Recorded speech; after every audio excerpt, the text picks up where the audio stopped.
सभी साथियों को नमस्कार। मनोज जी आए हैं, मनोज बाथम जी। जी गुरु जी प्रणाम। अच्छा, आप हैं। आज की मीटिंग के प्रेरणाता यही है, इनकी प्रेरणा पर आज की मीटिंग हो रही। पिछले सत्र में मनोज जी के साथ एक संवाद हुआ था नवरात्रि पूजन को लेकर। फिर मीटिंग के बाद मैंने चिंतन किया कि ये जो समस्या मनोज जी की है, ये अकेले मनोज जी की नहीं,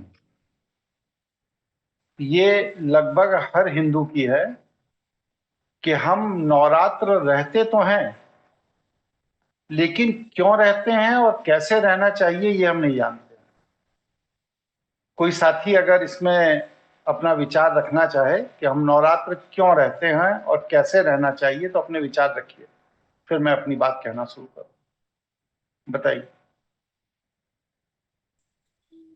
प्रणाम प्रणाम गुरु जी। गुरु जी। बोलिए, नाम बताइए। गुरु जी निखिल बात कर रहा हूँ। हाँ निखिल, बताइए। जी गुरु जी, जो ये मौसम परिवर्तन होता है, ऋतु परिवर्तन होता है, तो उस समय जो हमारे शरीर में चेंजेस आते हैं, उनको बैलेंस करने के लिए नवरात्रों का व्रत रखा जाता है। मेरी समझ से तो ये है। जी जी समझ जी। लिया। और कोई साथी कोई बात कहना चाहते। नमस्ते गुरुजी। मैं लता बोल रही हूँ। हाँ बोलिए लता। ये वैज्ञानिक कारण तो गुरुजी मुझे लगता है अपने शरीर की आत्म शुद्धि के लिए, संकल्प शक्ति, अनुशासन के लिए, और वैसे माँ दुर्गा की आराधना के लिए भी रखा जाता है, उनकी पूजा के लिए। नहीं, वो तो माँ दुर्गा की आराधना पूजा के लिए तो रखते हैं बहन जी। मेरा प्रश्न ये है कि हाँ माँ जी। दुर्गा की आराधना पूजा के लिए नवरात्रि का व्रत क्यों रखते हैं? आप दैनिक पूजा में भी तो माँ दुर्गा की पूजा करती हैं, हाँ जी, करते हैं। तो ये अच्छा क्यों रखती हैं, ये प्रश्न है। जी, इसमें गुरुजी मेरे को धार्मिक कारण भी हैं। धार्मिक चीज तो ऐसी है ना कि जैसे हाँ जी। होली है, हाँ जी। अब वृंदावन के लोग मनाने लगे तो मनने लगी। कहीं भी जी। जैसे बताते हैं कि हिरण्याकश्यप और प्रहलाद की घटना से होली शुरुआत हुई। तो हाँ जी। हाँ जी। हिरण्याकश्यप और प्रहलाद की जो घटना थी, जी। वो तो सतयुग की थी। जी। राम त्रेता में हुए तो राम ने तो होली नहीं खेली। अगर हाँ जी। होली की शुरुआत सतयुग से हुई है तो जी। राम को तो होली खेलना चाहिए था। सीता और लक्ष्मण को भाभी और देवर की होली खेलनी चाहिए थी, वो लोग क्यों नहीं खेले? जी, ये तो नहीं पता। नहीं, नहीं पता नहीं। सूचना जो आपके पास है वो गलत जी। है। होली बस सिर्फ 800 साल पुराना त्योहार है। जी। ठीक है। ठीक है। आप ये बताइए, मथुरा में होली खेली जाती है और कृष्ण कितने वर्ष की आयु में मथुरा छोड़ के चले गए?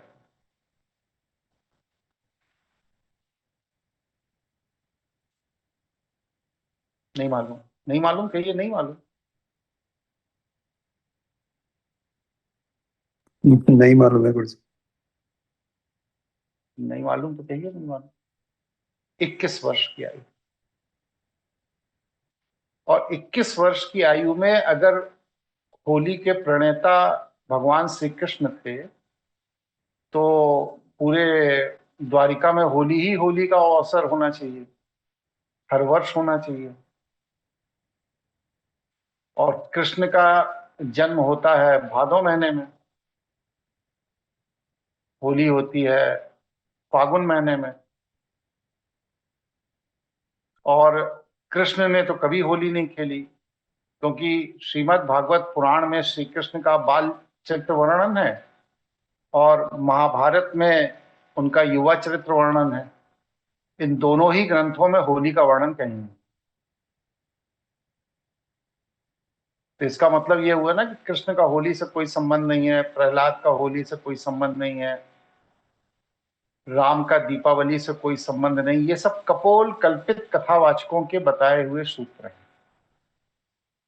इसी तरह नवरात्रि का ये जो इंटरनेट पर ऋतु परिवर्तन का ड्रामा फैलाया जाता है, इससे कोई लेना देना। नवरात्रि का ऐतिहासिक महत्व, आध्यात्मिक महत्व, सामाजिक महत्व और धार्मिक महत्व, ये सब चारों अलग अलग चीजें हैं। और आप लोगों की जानकारी के लिए एक चीज और बता देता हूं कि आप लोग जिस समय नवरात्रि मनाते हैं, सनातन पंचांग में नवरात्रि मनाने का ये सही समय नहीं है। अब क्या है, नवरात्रि अक्टूबर की श्रेष्ठ है। अक्टूबर की नवरात्रि मनाए जाने का वर्णन कई जगह मिलता है, लेकिन चैत्र की नवरात्रि को मनाने का वर्णन नहीं मिलता। चैत्र की नवरात्रि बस सिर्फ संवत्सर के आरंभ होने का उत्सव है और भगवान श्री कृष्ण, ये भगवान श्री राम का जन्म,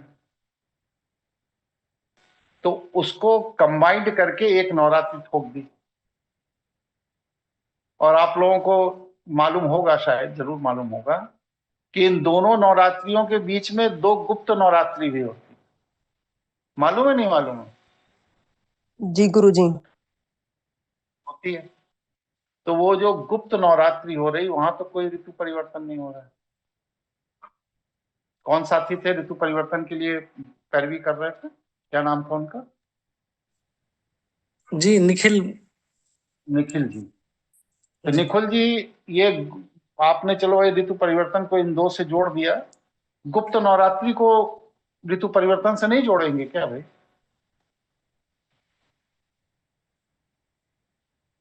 बताइए, जी गुरु जी, बताइए कि वो नहीं जी, नहीं वो नहीं जुड़ पाएंगे जी। नहीं जोड़ पाएंगे ना, तो इसका मतलब नवरात्रि का ऋतु परिवर्तन से कोई लेना देना। जी इन सब भ्रांतियों का उन्मूलन के लिए ही सनातन ज्ञानपीठ की स्थापना की गई, कि जो हिंदू जनमानस के मस्तिष्क में कथावाचकों ने, पंडितों ने, धर्म की दुकान चलाने वालों ने, मंदिरों को गलत सूचनाएं दे करके जो हमें गुमराह किया है, इस वजह से ये सनातन ज्ञानपीठ की स्थापना आज से 15 साल पहले की, और उस पर जो रिसर्च वर्क है वो आप लोगों को बताया जाता है। इसी तरह नवरात्रि का ये जो संघर्ष है, ये माँ दुर्गा का जो संघर्ष हुआ है, ये कितने दिन चला है? मधु कैटभ, महिषासुर, इन सब के साथ।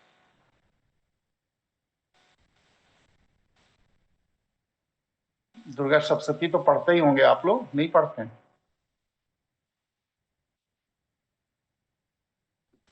बताइए भाई। अरे गुरुजी, लेकिन इतना याद नहीं। दुर्गा सप्तशती में कहीं लिखा है कि कितने दिन का संघर्ष था सब लोगों के बीच का? किसी ने पढ़ा भाई? बताइए आप लोग। संवाद में करता हूं, आप लोग जवाब नहीं देते। गुरुजी मैंने तो नहीं पढ़ी। अभी सब दुर्गा भक्त होंगे इसमें, किसी से इतना भी कह दीजिए तुरंत ही सींग खड़े करके लड़ने को तैयार बैठ जाएगा। कौन कौन नवरात्रि में दुर्गा सप्तशती का पाठ करता है? बताइए अपने अपने नाम, 4-5 लोग।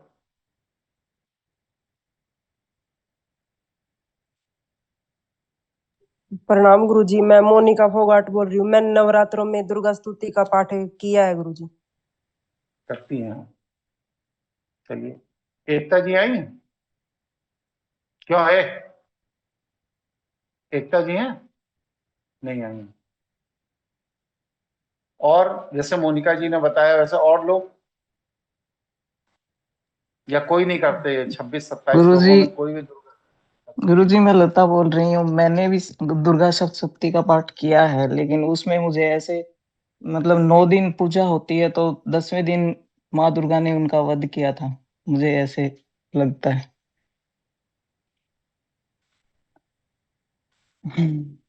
बहन जी, आप तो जी अध्यापिका हैं, सही जी सूचना देना समाज को आपका कर्तव्य है। जी, राम उसमें रावण का ऐसे युद्ध हाँ, राम रावण का युद्ध कितने दिन चला? जी, पता नहीं। राम रावण का युद्ध 84 दिन चला, और आप तो 6 ही दिन में रावण मार देती हैं रामलीला में। मार देती नहीं, 6 दिन में रावण का पुतला जल जाता है, 8वें 9वें दिन। जी इसी में राम पैदा हो जाते हैं, उनके शादी ब्याह भी हो जाता है, अपहरण भी हो जाता है, सब कर्मकांड हो जाता है इसी 8 दिन के अंदर। इसी तरह ये जो युद्ध है माता दुर्गा का, वो अलग अलग शास्त्रों में अलग अलग संख्या दी गई है, लेकिन कहीं पर 21,000 साल बताया गया, कहीं 11,000 साल बताया गया। अब कोई युद्ध 11,000 साल या 21,000 साल तो चल नहीं सकता। तो इसके बताने के पीछे कई लॉजिकल कारण है, ठीक है, उसको हम लोग अपने आने वाले वक्तव्य में डिस्कस करेंगे। ये प्रश्न बस सिर्फ मैं इसलिए आप लोगों से बात कर रहा हूं कि आप लोगों का ये जो भ्रम है कि मैं दुर्गा जी का बहुत बड़ा भक्त हूं और एक तो किताब गीता प्रेस की पढ़ लेता हूं और उसके बाद दुर्गा जी के विषय में मैं प्रकांड पंडित हो गया, मैं सब जान गया हूं, ये भ्रांति का बुखार उतरना चाहिए। जरूरत है इस भ्रांति के बुखार को उतरने की या नहीं जरूरत है? जैसे चल रहा है सही चल रहा है? जय गुरु जी, जय गुरु जी। जरूरत है। जरूरत है गुरु जी, जरूरत है ना? तो हम लोग अब की नवरात्रि में किसी भ्रम, किसी लालच, किसी आवेग के तहत नवरात्रि पूजन नहीं करेंगे। हम लोग नवरात्रि के वास्तविक अर्थ को समझेंगे।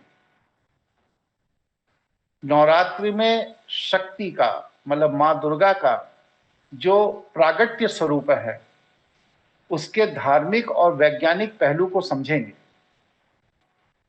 नवरात्रि व्रत के मनोवैज्ञानिक पहलू को समझेंगे और इसका एनाटॉमी साइंस, शरीर विज्ञान से क्या संबंध है, इसको समझेंगे। महाशक्ति की उत्पत्ति मतलब ब्रह्मा, विष्णु और महेश, इन तीनों का संयुक्त जो एकीकरण हुआ है, इस ऊर्जा को प्राण ऊर्जा कहा गया है। इस प्राण ऊर्जा के लिए ब्रह्मा, विष्णु और महेश ने जो अपनी अपनी ऊर्जाओं को दिया है, उस ऊर्जा को देने का विज्ञान क्या है, इस पर हम लोग चर्चा करेंगे। नौ दुर्गा में माता दुर्गा के जो 9 स्वरूप हैं, वो 9 ही क्यों हैं, 8 क्यों नहीं है, 10 क्यों नहीं है, इसकी चर्चा करेंगे। नवरात्रि में 9 दिन के व्रत का विधान क्या है? हम देखते हैं हमारे यहाँ भी होता है, हमारी माता जी भी करती थी, हमारी पत्नी भी करती हैं, कि उनका 9 दिन का एक ही सिस्टम है। वो सिंघाड़े का आटा, कुट्टू का आटा, केला, संतरा, पपीता और दूध, बादाम, मखाना, सभी का यही चलता है ना? बताइए भाई। यही चलता है गुरु जी। जी गुरु जी, यही चलता चलता है।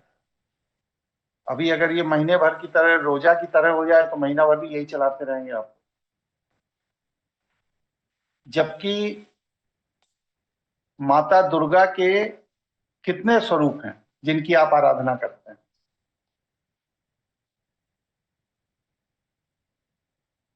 बताइए भाई। जो व्रत रहने वाले उन्हीं विशेषज्ञों से पूछ रहा हूं मैं कि माता दुर्गा की जो व्रत रहते हैं तो उनके कितने स्वरूपों की आराधना करते हैं? हाँ गुरु जी, 9 स्वरूप है गुरु जी। 9 स्वरूप हैं। 9 स्वरूप का गुणधर्म अलग अलग है या एक ही है? अलग अलग है। तो उसके हिसाब से आहार अलग अलग होगा कि एक ही होगा 9 दिन का?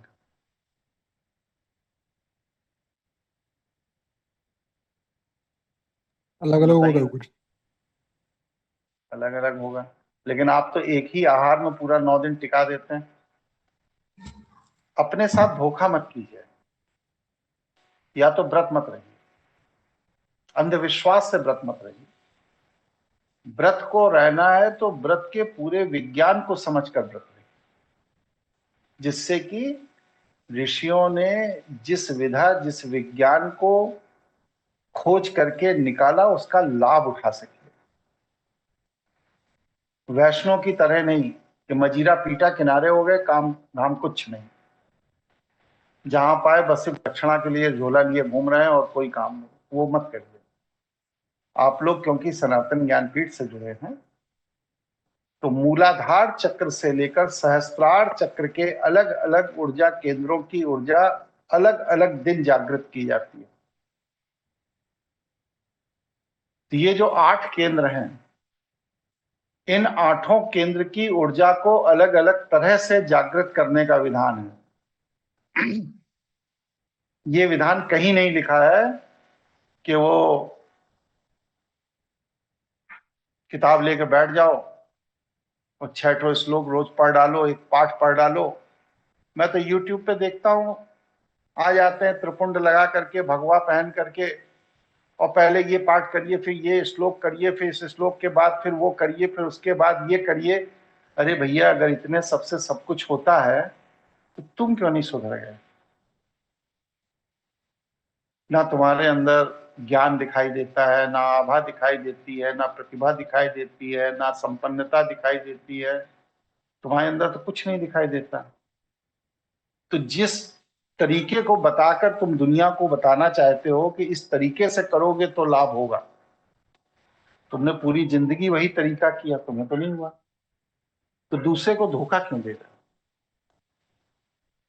इसलिए माँ दुर्गा के जो स्वरूप हैं उनका हमारे कुंडलनी चक्रों से जो सीधा संबंध है, इसको जानिए।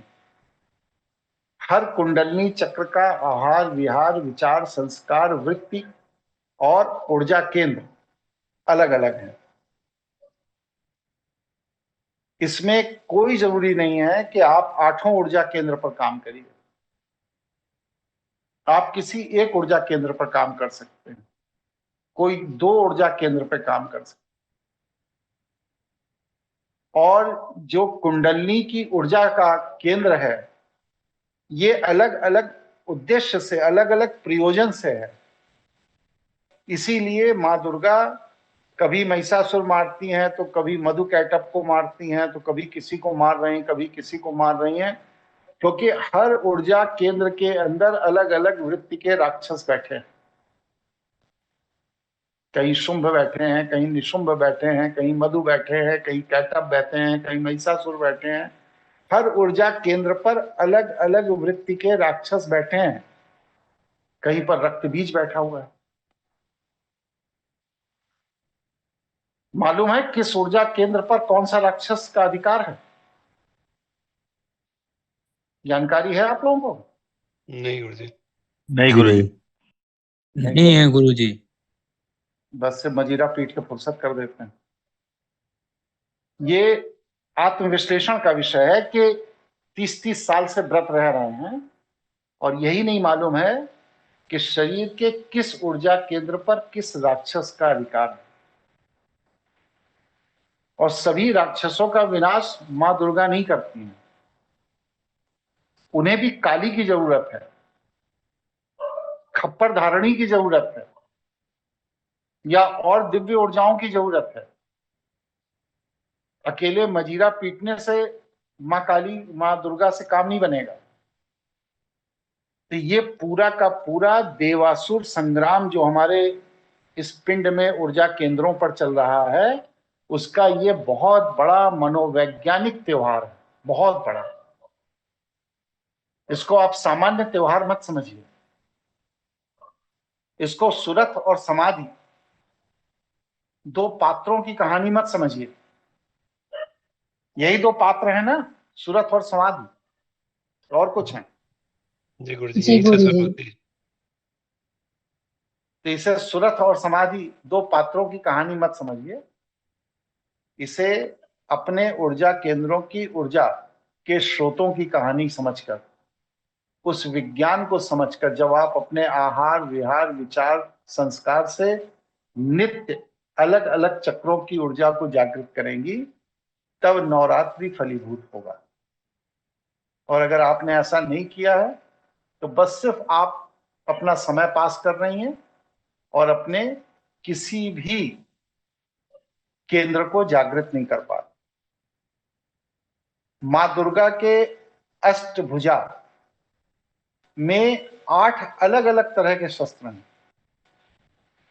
और आप जब दुर्गा सप्तशती पढ़ेंगे तो वो मधु को मारने के लिए अलग शस्त्र का प्रयोग कर रही हैं, कैटभ को मारने के लिए अलग शस्त्र का प्रयोग कर रही हैं, चंड को मारने के लिए अलग कर रही है, मुंड को मारने के लिए अलग कर रही हैं, रक्त बीज को मारने के लिए अलग कर रही हैं, महिषासुर को मारने के लिए अलग कर रही हैं।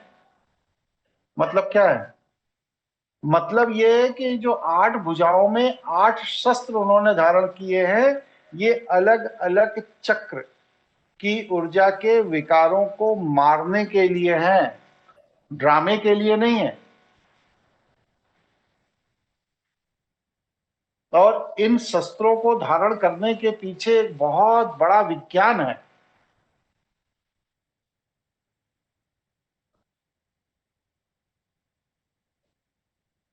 समझ में आ रहा है आप लोगों को कि कितनी बड़ी गलती कर रहे थे आज तक बिना समझे, जो पूजा पाठ में समय बर्बाद कर रहे थे अपना और भगवान दोनों का।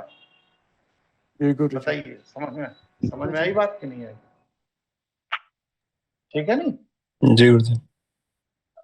तो नवरात्रि का मूल जो है वो धार्मिक कम है, आध्यात्मिक और सांसारिक ज्यादा है। हम लोग क्या करते हैं, आध्यात्मिक पहलू और सांसारिक पहलू को किनारे कर देते हैं, धर्म के अनुसार मजीरा पीटने लगते हैं, और वो भगवा कपड़ा पहनकर मजीरा पिटवाते रहते हैं, हम लोग पीटते रहते हैं। ना उन्हें कुछ आता है ना जाता है, ना वो विज्ञान जानते हैं ना कुछ जानते हैं। बस वो एक चीज जानते हैं, 1 घंटा बोलने का इतना पैसा लगता है, वो आप हमें दे दीजिए। इसलिए मेरी राय है कि आप लोग कलश स्थापना का विज्ञान क्या है, अखंड ज्योति जो 9 दिन जलाई जाती है उसकी स्थापना का विज्ञान क्या है, खेचड़ी जो बोई जाती है उसका विज्ञान क्या है, खेचड़ी जिस पात्र में बोई जाती है उस पात्र का विज्ञान क्या है, खेचड़ी जिस मिट्टी में डाली जाती है उसका विज्ञान क्या है। तो इस तरह आप लोग पूरे के पूरे व्रत के नियमों को समझते हुए शास्त्रीय तरीके से नवरात्रि का व्रत रखिए, जिससे आपका कल्याण हो। माया क्षेत्र की ऊर्जा और ब्रह्म क्षेत्र की ऊर्जा, दोनों क्षेत्रों की ऊर्जा के बीच में सामंजस्य स्थापित हो। शिव और शक्ति का यह जो अद्वैत प्रयोग नवरात्रि में किया जाता है, शिव ऊर्जा और शक्ति ऊर्जा का, इसको समझिए। और इसके लिए गति ऊर्जा और स्थिर ऊर्जा का क्या सामंजस्य होना चाहिए, इस विज्ञान को समझिए। तब आपको नवरात्रि के व्रत रहने का वास्तविक लाभ मिलेगा। और अगर आप ऐसा नहीं कर रहे हैं, नहीं समझ पा रहे हैं, तो नवरात्रि के व्रत रहने का वास्तविक लाभ नहीं मिलेगा। अब एक एक करके बताइए आप लोग कि क्या जितना विषय मैंने रखा, इस पूरे विषय को समझना, बूझना, जानना जरूरी है, या जैसे चल रहा है चलने दिया जाए? बहुत जरूरी है गुरु जी, जरूरी पहली बार गुरुजी। सुना मैंने। जरूरी है गुरु। बहुत अच्छा। तो नवरात्रि के पहले जानना है या नवरात्रि के बाद जानना है? पहले पहले गुरु जी। नवरात्रि से पहले ही जानना है गुरुजी, तभी इसका तो उपयोग कर पाएंगे। हाँ, तो अर्थ भैरव की जैसे 11 क्लास हुई है, तो अभी अर्थ भैरव की कक्षा को रोक देते हैं। रोक करके पहले, क्योंकि नवरात्रि अगले महीने ही है, इसलिए नवरात्रि के पहले इस पूरे विज्ञान की 10 कक्षा ले करके पूरा व्याख्या कर देता है। और फिर इसके बाद आप लोग उस मर्यादा के अनुसार नवरात्रि रहिए और फिर बताइएगा कि पिछली जो नवरात्रियां रही हैं और ये जो नवरात्रि रही है, इन दोनों में अनुभूति में क्या अंतर है। ठीक है, उचित रहेगा सर? जी गुरुजी, बहुत सुंदर। जी गुरु जी।